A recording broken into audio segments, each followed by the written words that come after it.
Welcome to The Technology Pill, a podcast that looks at how technology is reshaping our lives every day and exploring the different ways that governments and companies use tech to increase their power. My name is Gus Hossain, and I'm the Executive Director at Privacy International. And I'm Caitlin, and I'm PI's Campaigns Officer. Hi. This week, we're talking to Daniel Magson, an eating disorder and mental health activist and chair of Anorexia and Bulimia Care, a UK charity which provides personal care and support for anyone affected by anorexia, bulimia, binge eating, and all types of eating distress. And he's been campaigning to stop advertising that targets eating disorders. And we're also joined by Eva Blum-Dumontet, PI's senior researcher who has been working on diet companies' as treatment of data. It's a little sad. It's the last time we get to say that about Eva because sadly she's leaving us after all these years. How many years has it been? Like 5? Oh God, no, 8, 7 or 8. Wow. Yeah.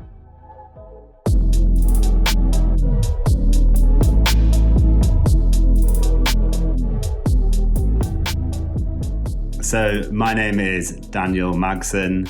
I am the chair of a national eating disorder charity called Anorexia and Bulimia Care. But outside of that role, my day job, I work as a digital fundraiser for an international federation for multiple sclerosis. Welcome to the Technology Pill. It's lovely to have you here to talk about advertising really and diet ads. So in your role as chair, what are your guys' main concerns when it comes to this kind of advertising? What are the diet ads that we're here to talk about? In terms of the diet ads that I've seen, it grew from a personal experience, and up until this year, my focus has been very much from my own individual experience until I merged the campaign with one of the values of Anorexia and Bulimia Care, as they were just starting to use their voice and campaign in this space. But I can give you a bit of history. It might be quite long though. That would be brilliant. Yes, please. Okay, cool. So I lived with bulimia for 10 years. I developed bulimia when I was 16 years old. I had lots of things going on like any other teenager. I had been bullied for a long time for being overweight. I had just started to accept my sexuality. And unfortunately, both my parents were diagnosed with cancer, all coming together around my 16th birthday, which was a great present. And unfortunately for me, the way I dealt with a lot of this stress and complications is that I developed bulimia. Of course, I had no idea about it at the time. This understanding now has come from years and years and years of therapy and being involved in the eating disorder space. But fast forward 10 years of battling bulimia, I finally started my own recovery journey. And through that journey, I reached out to Anorexia and Bulimia Care, which is the eating disorder charity that I now chair. They put me in touch with my therapist. She was amazing, sorted me out, gave me the tools to sort myself out. And yeah, I've started recovery. And in that time, Anorexia and Bulimia Care said, "Would you like to be our media ambassador?"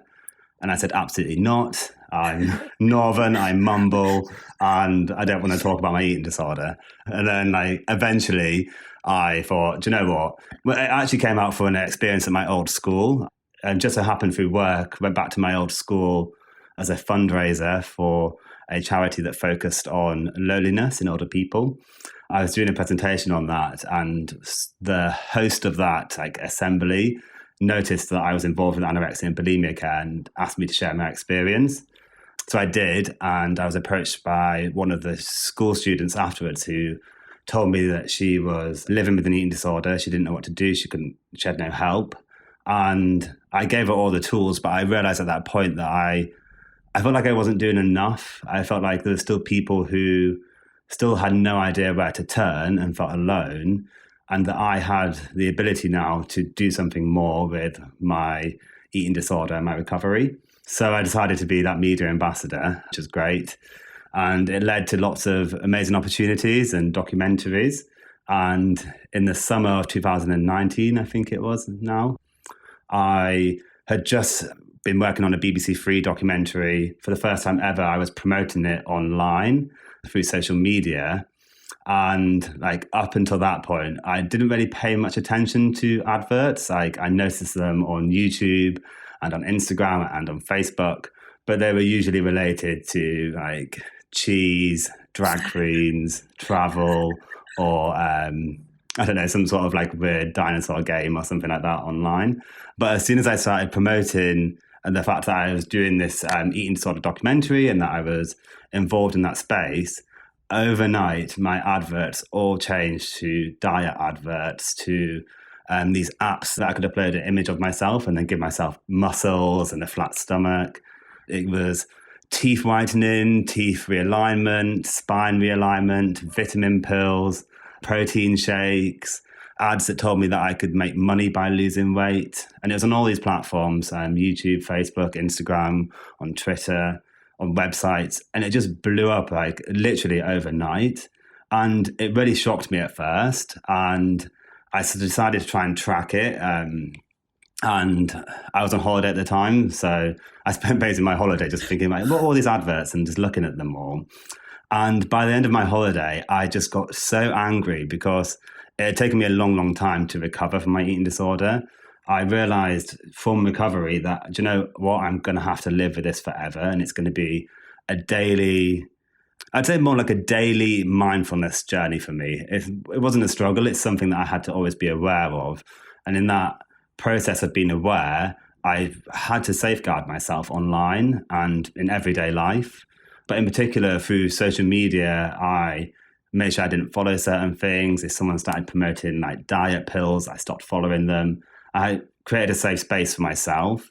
And all of a sudden, through nothing that I could control, that space had been like intersected with these horrible adverts that really, really messed me up. Like that holiday of looking at them all, I came back and I was struggling with body image again. I was worried about dieting. And I felt like it had really triggered me in so many ways. And when I got back from that holiday, I said, I'm not going to put up with this. I'm going to launch a change.org campaign. And, you know, I'm not a campaigner. So my original tactic was, I'm going to launch a petition and then the government will hear about this and they'll change everything, which of course it doesn't work that way. And so I launched my change.org petition.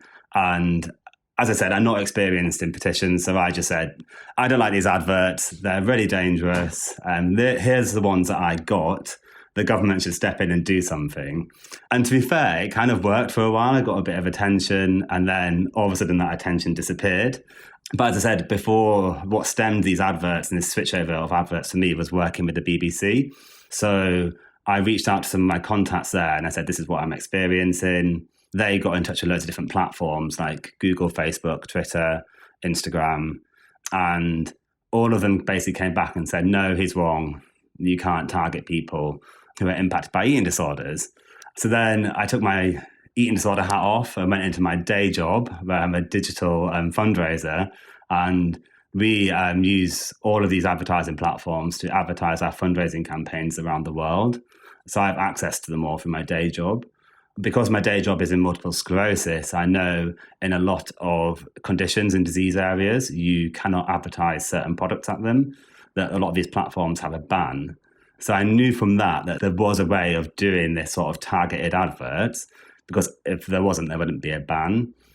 So anyway, I just tried to set up some of the adverts myself, and I realized that you could target anybody impacted by eating disorders. So if someone was searching for eating disorder help, you could target them. If somebody was following a eating disorder helpline, you could target them. If somebody was typing in any keywords or searches around suicide, you could target them. It was unbelievable. I mean, on Google's advertising platform alone, there was tens of thousands of keywords relating to eating disorders that you could target. So I did that report. Again, the platforms wouldn't listen. So I went back to the BBC and they actually put their digital team behind it. And they actually ran eating disorder adverts through the BBC and social media accounts through Twitter and realized you could target people with eating disorders. Finally, Twitter listened because it's the BBC and they apologized, said they were allowing that and they were going to stop. So that was Twitter done, and it sort of sidelined me away from the government part of my campaign. And I focused a lot more on the platforms. So I did more media, teamed up with various different teams who were investigating this, from Sky to like local stations. I did a big campaign with like a few radio stations across the north, in particular in Manchester, and they reached out to Google and Facebook again. Both of them basically came back with responses saying that I was making it up and I was misinformed. Didn't know what I was talking about, even though I literally had screenshots of their advertising platforms for them. And they just wouldn't budge until last year when Instagram released an apology and said, yep, these sort of adverts are happening on our platform. We're sorry about it and we'll stop it. And then Facebook still denied it, even though you advertise on Instagram through Facebook. So by Instagram admitting it's there, Facebook still clearly do allow it. But they won't budge. And that's when Privacy International got in touch with me. And, well, you guys kind of opened my eyes to this idea that there's another way of going around this and that there's a bigger issue here. And you have amazingly introduced me to the Advertising Standards Agency. So hopefully something can happen there. But I have just teamed up with some other petitioners who are focusing on social media filters, teamed up with my charity because they're just going through a new strategy on advocacy. So I'm working with the Eating Disorder APPG. I don't know why I went down the government route. I don't know anything about politics. And I'm teaming up with a few other voices and MPs who are focused on this. So then hopefully I can reignite the campaign and finally change Google and Facebook, which are now my number one enemies in the world. That's everything, I think. Sorry for talking so much. No, it's amazing. And Facebook have gotten in trouble again recently with the whistleblower being like, yeah, Facebook's internal research shows it's actively damaging for young people's body image and mental health. So it's like, clearly they know, and they have their own internal research. They have screenshots. Instagram have said, Yep, that's on us. So that's fun and horrific.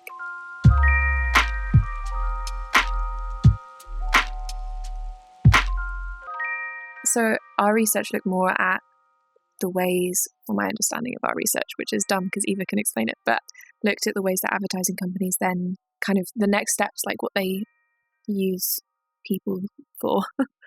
Yeah, so actually it's really interesting to hear what Daniel is saying about his own journey, because when we started looking into diet ads, we very much knew that this wasn't an environment that had been looked into already, that had been regulated. Like, for me, it's quite new to approach sort of a topic and realize that, for example, well, Instagram had rules against like advertising for like diet products for people under 18. Facebook also had all sorts of regulations around, for example, like you can't use pictures of people, which is why so much of like the ads marketing sort of diet products or diet programs will use drawings. The reason they use drawings is that they're not allowed to use pictures that might be misleading. So this is why they fall back on little like silly drawings. And so I realized, there were all sorts of those existing regulations, but I was quite curious to see what things are like in practice. And the reason, I wanted to look into this, but most of my 20s, so about 10 years ago, I would get, on a daily basis, I would get access to those ads. And I didn't realize why I was getting those ads. But as years passed, those ads became sort of like more and more rare for me. But, they were always in the back of my mind that it was quite significant for, a young woman in her 20s to be constantly targeted with this idea of like ads constantly sort of pestering me about my weight. And then I was following a conversation on Twitter among a group of privacy activists who were talking about this and who were talking about, well, one of them was suffering from eating disorders and was talking about how horrific it was to still be constantly pestered with those ads. And I realized, okay, well, I'm lucky enough that for some reason I'm not targeted as much anymore for various reasons, but clearly this is not a problem that has disappeared for most people, maybe for women in particular, but definitely for people suffering from eating disorders as well. And I suppose, like, from my experience at PI and my understanding of how the ad tech industry works, I could kind of like imagine what were some of the patterns. Like, for example, I could see how people who suffer from eating disorders, for example, might be looking into things like, the number of calories in certain food, and how merely just, doing that kind of search could trigger all those companies into targeting you, because they're like, well, if this person looks into that kind of like data, clearly they are more likely to maybe fall prey to these kind of ads. So, I wanted to understand, okay, so who are the big players? Like, what are the patterns we're noticing? So I did something very simple, which is like, hey, let's call those guys. So essentially what I did is I turned off my ad blockers, and I did a very simple search. Like, once in Google, I just typed like weight loss. And so for the next couple of days, I was going to be targeted like every day with those ads. It was as simple as that, every day. Like on any YouTube video I was watching, I was suddenly getting those ads again. So I was like, okay, well, they're back, and they were back pretty quickly.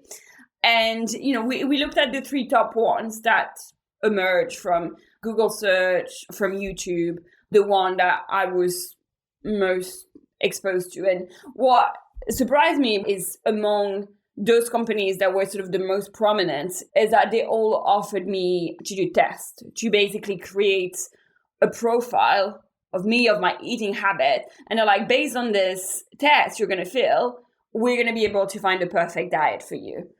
And obviously with my sort of like privacy hat on, I was like, well, that's interesting, because like, what kind of information are they going to try and collect, and what's going to happen to it?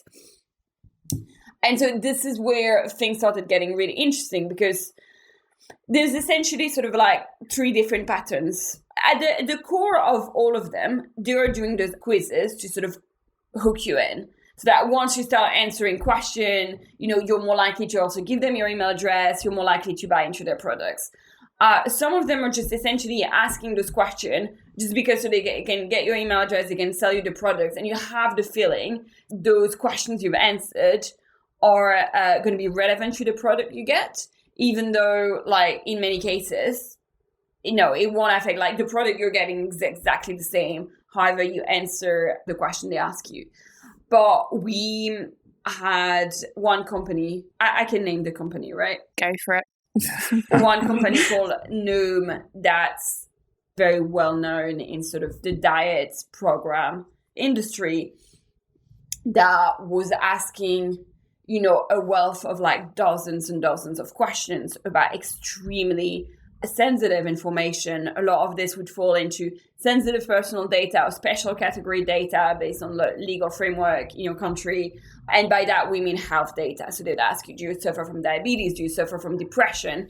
Do you have a history of medical issues in your family? There was this sort of a very in-depth dive. Like, what do you like to eat? What time do you eat? Do you snack between meals? But also like, your blood pressure, all sorts of things that, would be extremely sensitive and would normally require from the company that's collecting such data to be taking extra step to handle this data, because this is sensitive information. This is not information you should just be asking people randomly. And so for us, the next step, once we had realized those patterns, was like looking into what happened to this data. And so what we did was what we call a traffic analysis, what we call like a man-in-the-middle attack to our own sort of network. So we set up an environment where we can monitor what comes out of our computer when we enter this data. Where does the data that we enter go? Hi, it's Caitlin from the future. What Eva's describing here is our dynamic interception environment, which is a tool that allows us to analyse the data that apps and devices are sending out. Keep an eye out. In December, we're going to be releasing the updated DIE, which is the worst acronym in the world, on GitHub, along with relevant documentation and how-tos if you're interested in using it in your own work. What we noticed, for example, for Noom at the time, is that all of the information we had entered were shared with a third party called Full Story. And so not only wasn't there a special care being taken to protect this data, but it was also shared with others. We noticed that some of them might have made the information accessible to Facebook and Google. Not that there's necessarily like an active decision to share this data with them, but just because they failed to properly secure how the data was going through, this data would have de facto become accessible to Facebook and Google.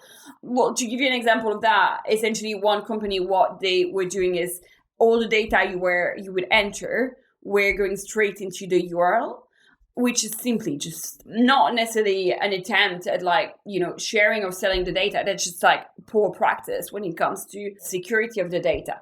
But what we noticed as well is that, as we were, again, not so much from the traffic analysis, but as we were tackling those tests, is that there was a real question as to why is this information collected in the first place? Like one of the company called Better Me, basically whatever data you entered, they promised you would reach your ideal weight within a month.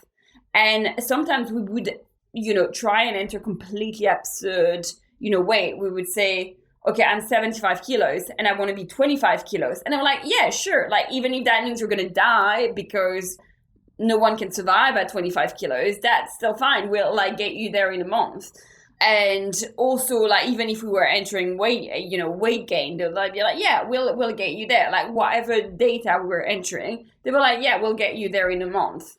And, there's a real question of well, if whatever the data we enter, they can, make us reach the ideal weight in a month, then why are you collecting this data in the first place? When we engage with these companies around the publication of the report, there were some changes that were made. So one of the companies, Better Me, set up an alert so that when you enter a dangerous weight, they actually tell you that maybe you shouldn't do this. That doesn't sound healthy. They base themselves on the WHO data on what's considered a healthy BMI, which is also a questionable practice. But anyway, the fact is, they still allow you, even if they give you an alert, you can still go ahead and do it and get a diet program for this completely absurd weight you would have entered. And also what we've realized recently is that Noom has stopped sharing the data with Full Story, but they now share it with Facebook, which is far from being better. But that will be released in a future report.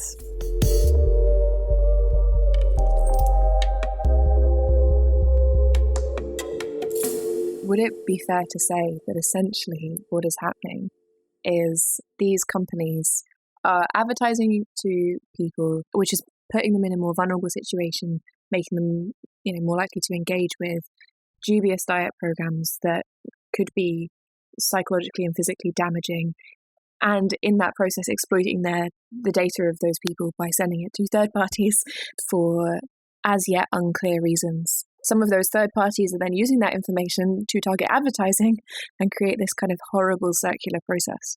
That's exactly this. This is the double punishment that we wanted to illustrate in our report, is that, at Privacy International, we're not health expert, we're not diet expert. It's not for me to look at those companies and say, well, those companies are bad. They offer you dangerous diet. I don't know. This is not my expertise. This is not for me to comment. Although I am saying some of them look pretty dodgy. But what we are saying is that whatever the quality of the products that are selling you, there is a reality, which is they are potentially preying on people suffering from eating disorders, and adding to that the reality that, yes, they are collecting their data, they are exploiting their data, and putting their privacy at risk. So, it seems like the platforms that you've been targeting, Daniel, could do quite a lot fairly simply to step in.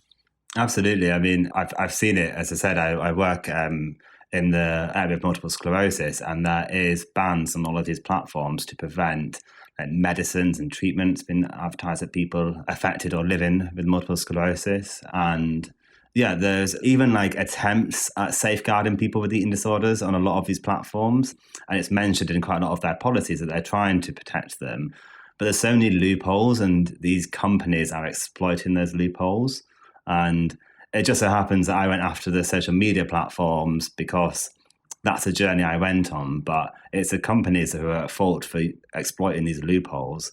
And Noom is a big one of them. I'm constantly being bombarded by them. And it's actually funny, this summer I was at a wedding and I was talking to someone on the dance floor, and they actually were in charge of, worked for the advertising agency and now the account holder for Noom's adverts on social media. And my face just dropped, and I could tell they felt very awkward. And unfortunately, it wasn't the right place to talk about it. But yeah, it was quite a weird experience for me, having been bombarded with these adverts and triggered by them for so long. Definitely the best place to challenge that I always feel so personally affronted by the quiz ones because they're so perfectly designed to like lure me in, because I love a quiz, and BuzzFeed and like other platforms have really trained me that the thing I want to know more than anything else is the outcome of a quiz that has judged me. They know everyone loves the quiz. Everyone loves like being told like, oh, this is your body type and this is going to be the perfect diet for you. They make you feel like you're special. They make you feel like, oh, we have a special program for you that's designed specifically for you, that's going to answer all you need. And especially when so many people who have experience with diets that are failing, with diets that leading them to like worsening problems in their life, being told, okay, that's just because you didn't find the right format, the right diet for you, and we're going to find it for you because we have this little test and it's going to be great and it's going to take into account all you need. Of course it's appealing. Even if you're not thinking seriously, yes, I am going to spend like 90 quid on this like ridiculous diet program because this is usually also crazy expensive. Even if you're not going to go all the way, you're still going to be like, oh yeah, let me do the test because doing the test is free. And then I will see about like actually signing up to the program. But, you know, this is a win-win for them as well, because even if they haven't actually sort of like hooked you in, even if they didn't get your credit card details, well, they would have still like gathered your data, gathered your email address. That's like all this information that they still have on you. It sucks. Yeah. I feel bad for trashing the same company, but other terrible companies do exist. They do exist. But I was just say a company. One of the adverts I got quite a lot on YouTube was this topless man presenting me with a pizza and a salad, saying, "Hey, you can actually eat this pizza and lose more weight than you would with this salad." And it was like really engaging and really caught my eye. And like even like now, this is like 2 years later. If I'm like eating a pizza or making it at home, I think about that advert, and it really like set a trigger in me where I was like, it's just ingrained in my brain forever. And I've been in a lot of recovery. I mean, I'm doing therapy at the moment because of some of the struggles through lockdown. So like, I've got a lot of help and tools and resources around me. And I always just think back to like myself when I was younger and when I was at the height of my eating disorder. I got turned away from NHS help at the doctors because I was a male and my doctor didn't believe that men could get eating disorders. I got turned away from various different support systems because of my weight, and they said that I wasn't thin enough, even though I had bulimia, which doesn't mean I'm going to be thin. So I relied on online tools and resources to help me recover. Like being online was my safe space. I was in support groups through Facebook. I connected with people online. And like all these places now that were my safe spaces are now just infiltrated by these adverts, like the one I said that's saying, hey, how about you go and eat a pizza instead of that salad and still lose weight? Which, you know, just if that had happened to me when I was really on that start of thinking about recovery, I don't think I would ever have gone down that recovery path. And it's just they need to be held accountable for how dangerous they're being. Really interesting what you pointed out about social media and how you've chosen to focus on social media, because like in the recommendation we're making as well is for social media company, because on the one hand it is difficult to ban certain ads just because when you're online you're not always sort of like logged in, and we wouldn't want to create more of a system where people have to be logged in, and that, you know, we wouldn't want to create sort of like more targeting, so to speak, because even being able to say, well, I don't want to see those ads, in order for those ads to be hidden from you, that would imply sort of that more targeting has happened. But the reality is that when you're using a platform like, you know, Instagram, Twitter, Facebook, or much of Google rely on like you being logged in into your Gmail account, for example.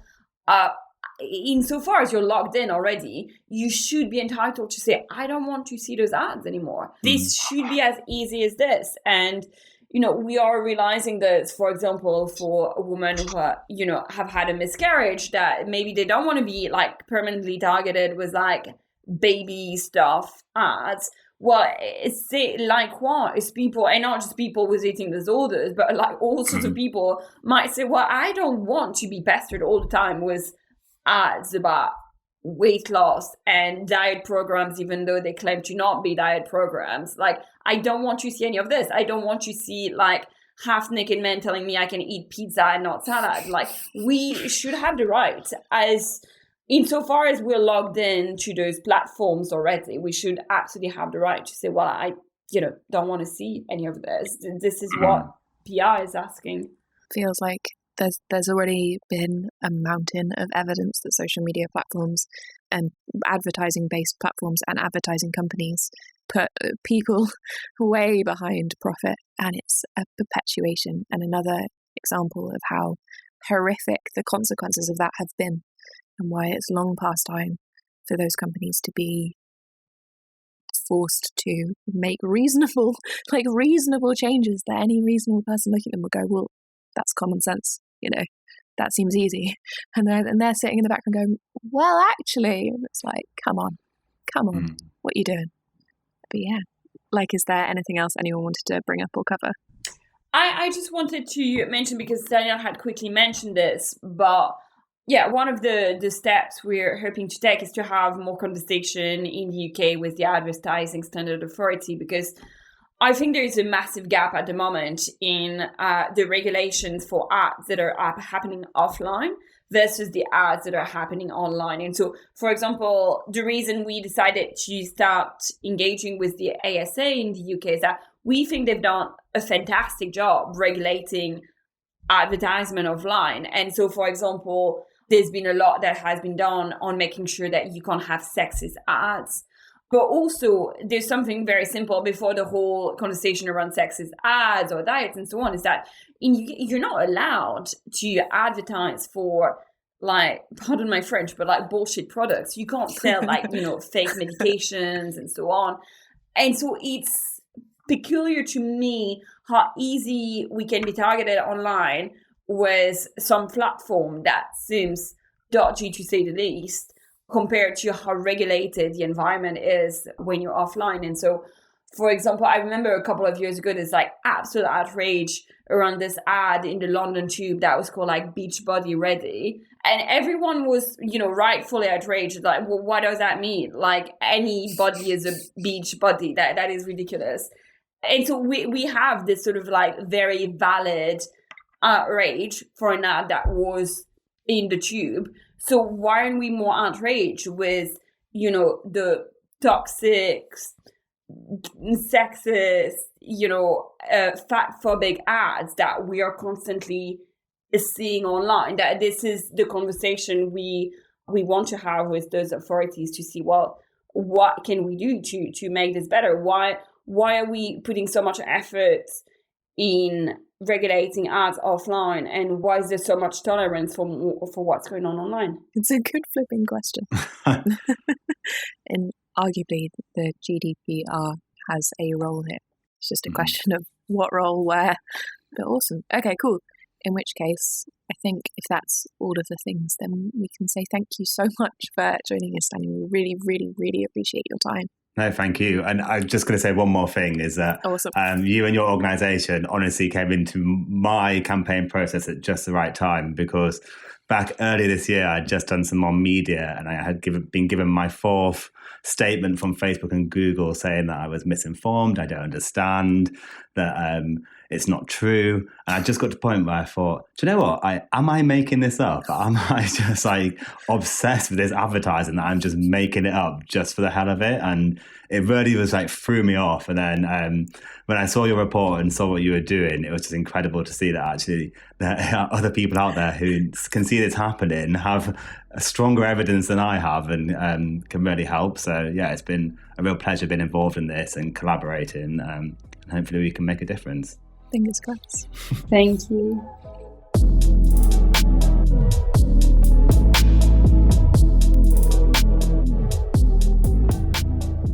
Thanks for listening. In the description around this podcast, you will find all the relevant links, including Daniel's petition and our report looking at diet companies. Remember, we're running a survey to work out how we can improve this podcast. We want to know what you think, so please go to pvcy.org/TP survey and let us know. You can like and subscribe to the podcast on whichever platform you use. The music is courtesy of Sepia. This podcast is produced by Max Burnell for Privacy International.